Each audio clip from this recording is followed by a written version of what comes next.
Chris Shandeck, C1 review covering Las Vegas and the world. If you have not already, please hit the like button below for this video and hit the subscribe button for this channel below to keep up with everything we have going on here at C1 Review in Las Vegas and beyond. We're only a few hours away. It's Saturday before the Sunday of the biggest football game of the year between the Kansas City Chiefs and Philadelphia Eagles. And we wanted to welcome back NFL analyst, host, and writer Maurice Moton for some insight in the sports media world. Maurice can be found on Bleacher Report, TNT Sports US, and heard on the Silver and Black Today podcast that focuses on our hometown team, the Las Vegas Raiders. You can find him on Twitter at Moton, Moemoton, at Moton on Twitter. Maurice, so much is going on this weekend. Of course, so much is going on in the world of football. Thank you so much for being back with us on C1 Review. How are you? It's so good to see you again. Good to see you too, Chris. Big game tomorrow. Hyped up. A lot going on with the Las Vegas Raiders. A lot of optimism there. I'm sure we'll talk about that today. So happy to be here. Happy to talk football with you. Oh, I am always great to see you too. So here's my question. You know, many of the experts and the people who want to predict this game are going for the Kansas City Chiefs. Are you surprised at this point? I get that they have won the last two, but there doesn't seem to be a lot of love for the Philadelphia Eagles this week, no? Not a lot of love for the Philadelphia Eagles, but I understand Chiefs going for the historic three-peat. No other team has done that before in NFL history. So I get that. It's hard to bet against Patrick Mahomes and the Andy Reid pairing. And, of course, Travis Kelce is one of the more prolific playoff tight ends, pass catchers in history, along with Jerry Rice, most catches in the postseason. So I get it. But, Chris, I'm on the other side. And not because I cover the Las Vegas Raiders, so this isn't a biased opinion. I just feel like the Philadelphia Eagles have a better team top to bottom, but we'll get into that. Yeah, so then my question be told is that it just kind of feels like, you know, of the last three seasons for the Kansas City Chiefs, it seems like this team has not had the greatest offense. They've got a great defense, but they're winning a bunch of close games, as you know, against teams that are winning records, teams that are losing records. We saw what happened, of course, you know, against the Raiders in Kansas City, 2-point win for the Chiefs over the Raiders. You know, Raiders could have had a better year, of course. Obviously, we all wish for that. But my question really it comes down to is that it's like, what do the Eagles need to do to win?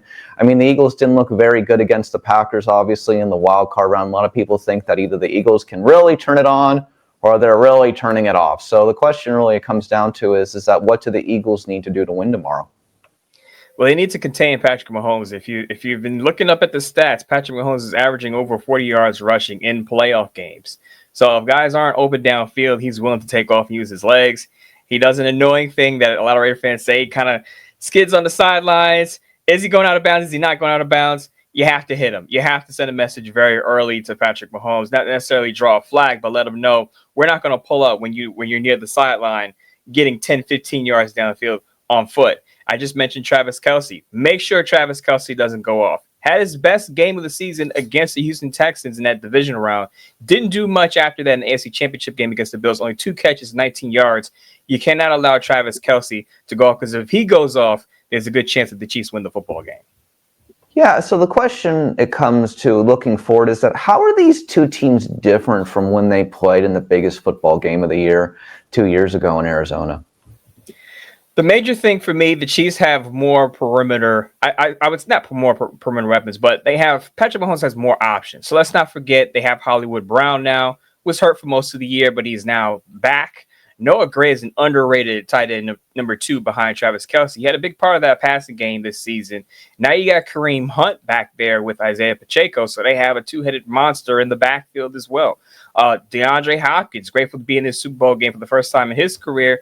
I know he hasn't been much of a factor in the postseason, but he's still DeAndre Hopkins. You still have to put a body on him. As far as the Philadelphia Eagles are concerned, it's quite obvious. Saquon Barkley, the man is on a mission. He could, if he gets 30 yards, most rushing yards for any running back, regular season and playoffs, I believe, over Terrell Davis. So that's the big factor for the Eagles. They have to get Saquon Barkley going. The Chiefs have allowed 147 yards and 149 yards in their 2 playoff games. If Saquon Barkley could get to that 150 mark, good chance for the Eagles to win the game. How is Jalen Hurts doing going into this game? I know a lot of people are always just wondering ongoing. He's had a tough year with injuries. What are your thoughts? I think he's good enough to get things done. Now, let's remember the Eagles' passing game isn't prolific. They don't pass a ton unless they're trailing. If they can keep the game close or at least stay within striking distance of the Chiefs. They don't have to rely on Jalen Hurts' arm. They have to make sure that he's okay in that knee. And no, he banged up his knee in the playoffs.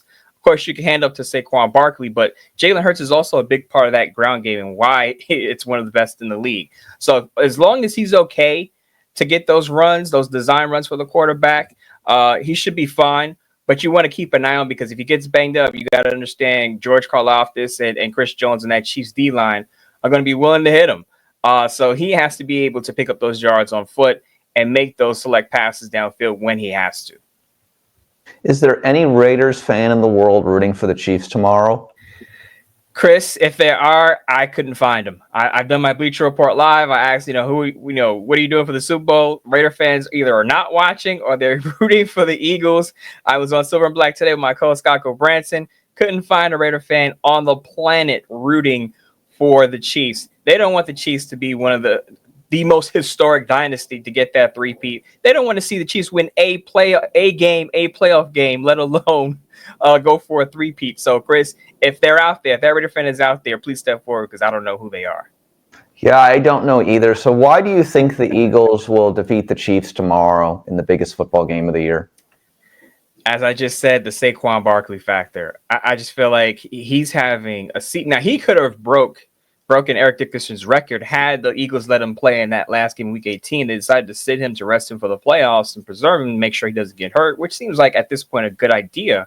But as I said, the Chiefs allowing an average of 148 rushing yards per game in the playoffs, and they have 2 playoff games. They were 8th, I believe, in rushing during the regular season, and the playoffs they have slipped off. Saquon Barkley behind that offensive line, and again, Jalen Hurts getting the run game going, I think could be too much for the Chiefs. And let's not forget Vic Fangio, a well-respected defensive coordinator. I know Steve Spagnuolo also has 4 Super Bowl rings, one with the Giants, 3 with the Chiefs. I think this is going to be a low-scoring matchup, and I think that favors the Eagles because of their defense and because of their run game. Yeah, I mean, the reality is that NFL experts and sports experts have to make predictions on the biggest football game of the year, but looking at this from somebody, we cover everything in Las Vegas and beyond here at C1 Interview, as you know. I think this is just a coin flip game and will be decided by, 7 points or less. I mean, it's probably 5 points or less, no?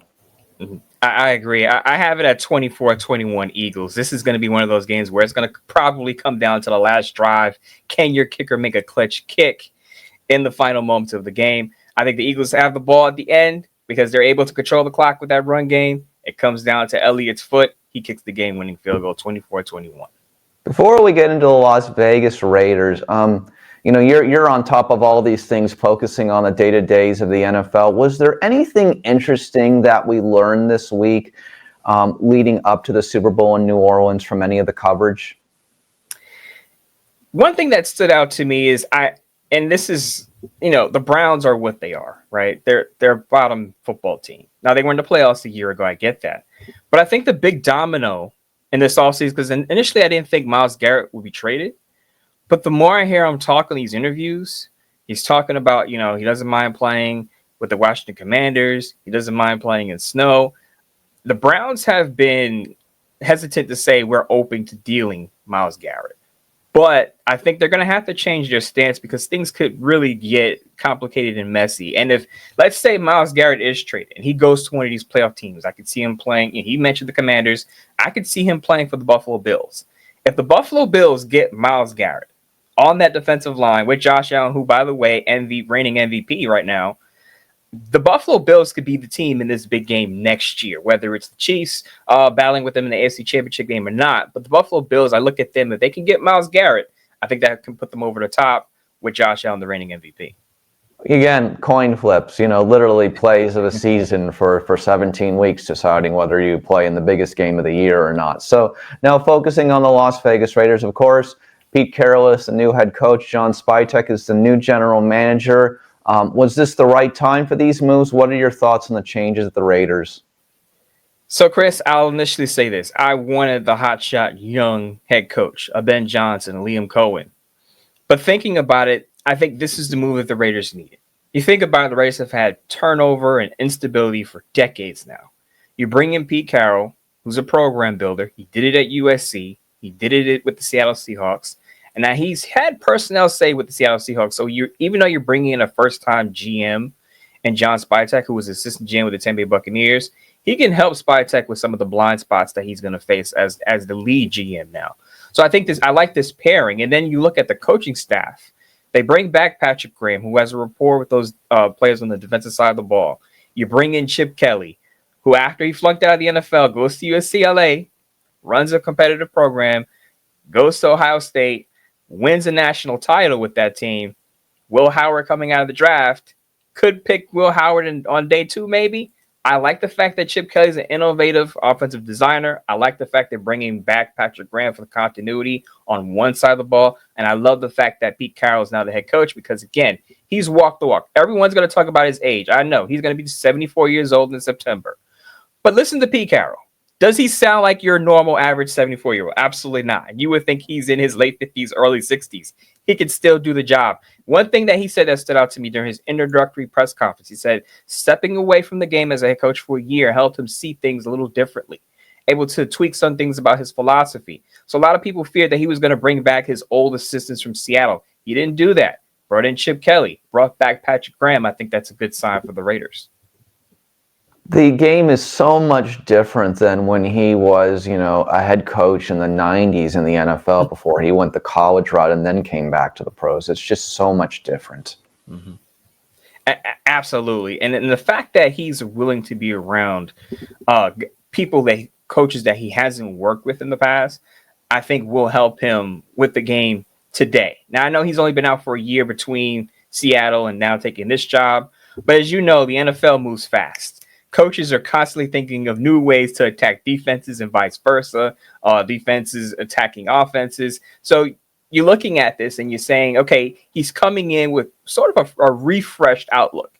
He's still going to be Pete Carroll, the energetic head coach who's going to get guys revved up. Marshawn Lynch talked about that. Max Crosby already says he loves Pete Carroll's energy. He's still going to be Pete Carroll, the person.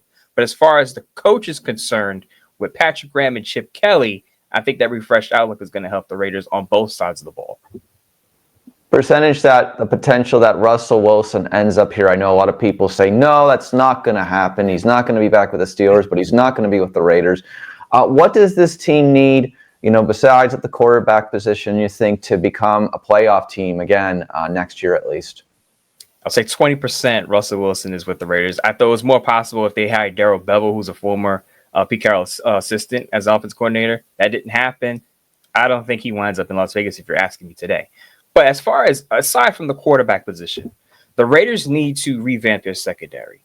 They have 4 guys who are going to be in free agents, who are going to set to be free agents. Nate Hobbs has an expiring contract. Both their safeties, Trayvon Merrick, Marcus Epps, who was out for the half the season with the torn ACL, is going to be. I think Jack Jones is going to be cut eventually. So they have to revamp their secondary. And I think it's a strong possibility if they don't address cornerback in free agency, they can address in the draft. Will Johnson coming out of Michigan, I think, fits a cover 3 scheme, which is what Patrick Graham ran last year mostly. The other thing they need to address, the offense. I talked about innovative play caller. You need the players to make that work. They need a running back who's going to be able to tote the football 15, 20 times. Both Ohio State's running backs are coming out this year. Both could be day 2 picks. Played under Chip Kelly, both could be options. Judkins and Henderson. They need another wide receiver. I know Brock Bowers is awesome. Record-breaking Brock Bowers is awesome. Jacoby Myers is solid. Get another wide receiver. Perhaps Chris Godwin, who's coming over for Tampa Bay, along with John Spytek. He could be a free agent option. I think they need another offensive lineman, preferably a guard. Raider fans probably don't want to hear this, or maybe they do, but I think Trey Smith, Chiefs guard, he's going to be a free agent. Whether he wins or loses the Super Bowl, I think the Raiders should go after him. If you remember, Rodney Hudson was a former Chief. Raider fans accepted him when he went from the Chiefs to the Raiders. I think the same thing you can think about with Trey Smith. If he becomes a free agent, he doesn't re-sign with the Chiefs, he could solidify that offensive line. Last question for you. Tom Brady has a 5% minority ownership in the organization. What can we know about his contributions to the Raiders so far? He's the invisible hand behind the scenes, Chris. He had a hand in the head coaching search. I don't think that was a secret. A lot of people tried to pull information out of him. He wasn't willing to say anything during his broadcast or an NFC Championship game. But if you think about it, the reports are out there. I think Tom Pelissero of the NFL Network said this. It's the Tom Brady show. And Pete Carroll, during his introductory press conference, said that he was going to lean on Tom Brady's expertise to find the next quarterback. So he is definitely going to have a say in who the Raiders sign a quarterback and who they're developing. But as far as behind the scenes big picture is concerned, that operation, Tom Brady is going to have his hands in a lot, and I think that's a positive. It's already been said out there that Sam Darnold wouldn't mind coming to the Raiders just to learn under Tom Brady. A lot of players in the game that play the position are still drawn to Tom Brady, and I see why. Most accomplished quarterback in NFL history. So the Raiders having Tom Brady involved in that organization has a much different feel to it right now. Maurice, tell us where we can find you. You are everywhere all the time in the sports media world. All you have to do, Moemoton. I'm on Twitter most of the time, going back and forth with Raider fans. Some agree with my take, some don't. But I think the respect level is mutual. I love talking to Raider fans about their ideas and sharing my ideas with them. And I do that over at Bleacher Report. My Bleacher Report lives Monday through Wednesday at 9 p.m. Eastern Time, 6 p.m. Pacific. As I said, Silver and Black today with my co-host Scocco Branson. Sports Not. I have a Raider column there once a week. Usually comes out Wednesday or Thursday, and the hottest topic around the team. So I write, I talk with Scott, I talk with the fans. I'm on Twitter. As you said, I'm everywhere talking Raiders, talking NFL football. Yep. Hopefully it'll be a positive and great year for the Raiders next year. And it'll be a great game tomorrow, of course. Coin flip game, no denying that. Maurice Moton at Mo Moton on Twitter, where you can find everything that he's doing on an ongoing basis in the world of sports. Maurice, as always, thank you so much for being on CY Interview today. Always a pleasure, Chris. Thanks for having me.